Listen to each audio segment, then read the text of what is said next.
Shalom peuple de Dieu, nous sommes dans la joie de vous revoir en ce temps pour partager la parole de Dieu. N'oublions pas que nous parlons d'un thème très bon, ma prière et ma destinée. Je bénis le Seigneur pour les réponses que nous avons, les questions et les réactions des gens par rapport à ce thème. La fois passée, nous avons parlé de Rachel qui a prié et Dieu l'a exaucé.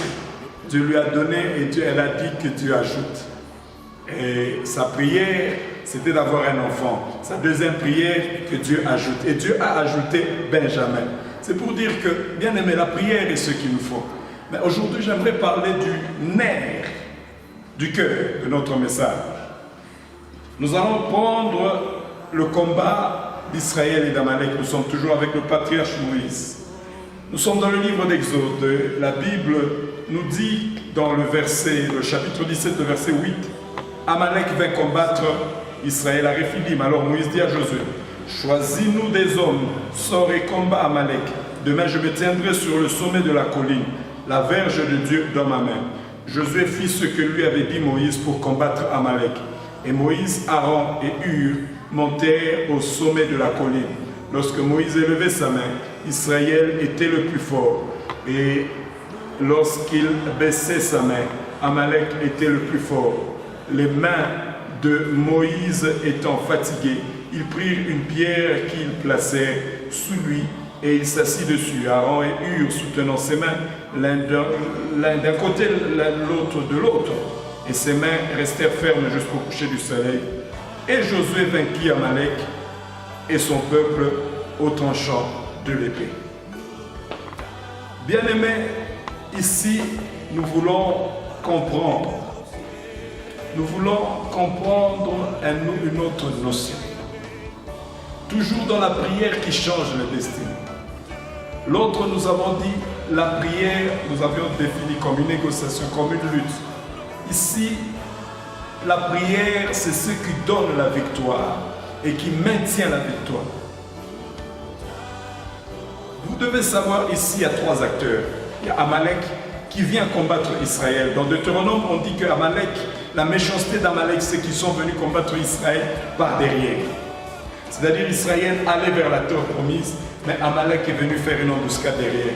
Et derrière, Deutéronome nous dit qu'il a eu à prendre des prisonniers, à tuer, et même ceux qui marchent, ceux qui étaient les plus faibles. Or, nous savons que quand nous marchons, ceux qui sont les plus faibles sont les femmes. Ceux qui sont les plus faibles sont les enfants. Amalek était cruel. Et maintenant, c'était aussi le premier combat d'Israël.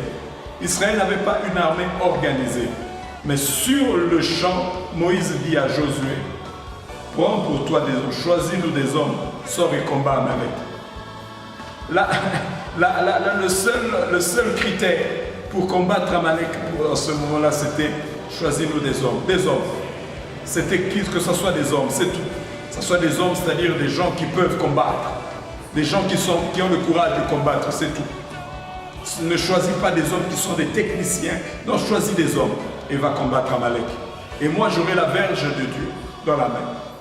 Et toi, tu combattras. Cela veut dire ici, il y a le deuxième acteur qui entre, c'est Israël et Josué.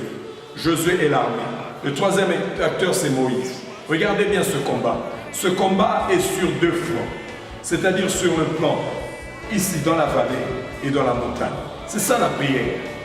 La prière, c'est quoi, bien-aimé? Je m'insurge à faux contre ceux qui disent vous priez, on ne voit rien. C'est la prière qui soutient les victoires que nous avons. Chaque fois que vous voyez un homme qui est guéri, un homme, une situation, une guerre qui est terminée quelque part, chaque fois que vous voyez, sachez-le que soit c'est la volonté souveraine de Dieu, mais soit c'est Dieu qui a demandé à un intercesseur de prier. Il n'y a que les deux choses. Il y a Dieu qui veut dans sa faire, mais il y a Dieu aussi qui demande, parce que Dieu ne fait jamais rien sur cette terre sans demander à un homme de prier. Il dit, je cherche un homme, je ne trouve pas, qui puisse prendre la brèche pour prier. C'est-à-dire, dans toute situation, Dieu cherche des gens qui prient. Dans cette situation où le monde est dans le chaos, à chaque fois que vous écoutez les guéris, bénissez le Seigneur, parce que Dieu est en train de donner la victoire. Les scientifiques sont en train de combattre avec cette maladie. Mais nous, l'Église, nous sommes des Moïse. et des Aaron et des Hur qui maintenant les mains élevées. La prière, c'est quand tu maintiens les mains élevées. Quand tu as des gens qui peuvent maintenir tes mains élevées. Ceux qui sont en bas qui sont au front vont avoir la victoire. Il n'y a pas que le front de la maladie, il y a le front de l'économie. Il y a les politiciens qui sont au front. Et nous, l'Église, nous sommes aussi au front contre les forces démoniaques. Mais nous sommes au front en train de soutenir dans la prière.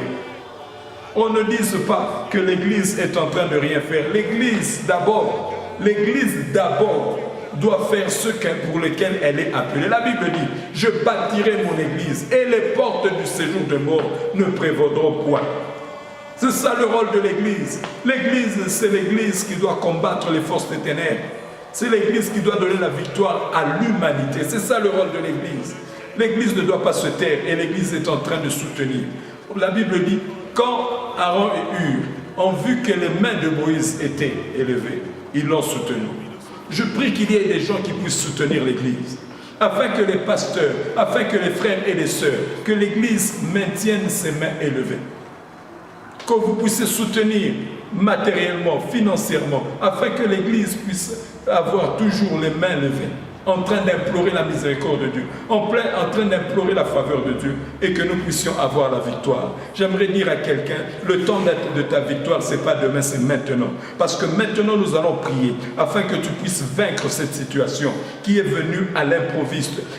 Nous allons la vaincre, bien-aimé. Pourquoi? Parce que l'Église est à les mains levées.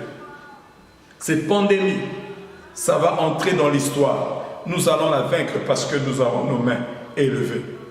Que Dieu vous bénisse, vous qui êtes en train de nous suivre. N'oubliez pas que la prière donne la victoire et elle maintient la victoire. La prière va nous faire que nous puissions sortir victorieux de cette situation. Et la destinée d'Israël qui devait être détruite, l'Israël qui devait être vaincu, la défaite a changé de camp.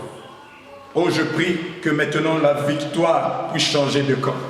Et que la défaite, c'est ça, la défaite entre du camp du coronavirus.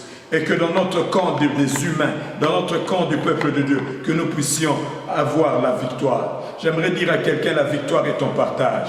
Shalom, shalom. N'oublie pas, mes destinées sont entre les mains du Seigneur. Au nom de Jésus. Amen.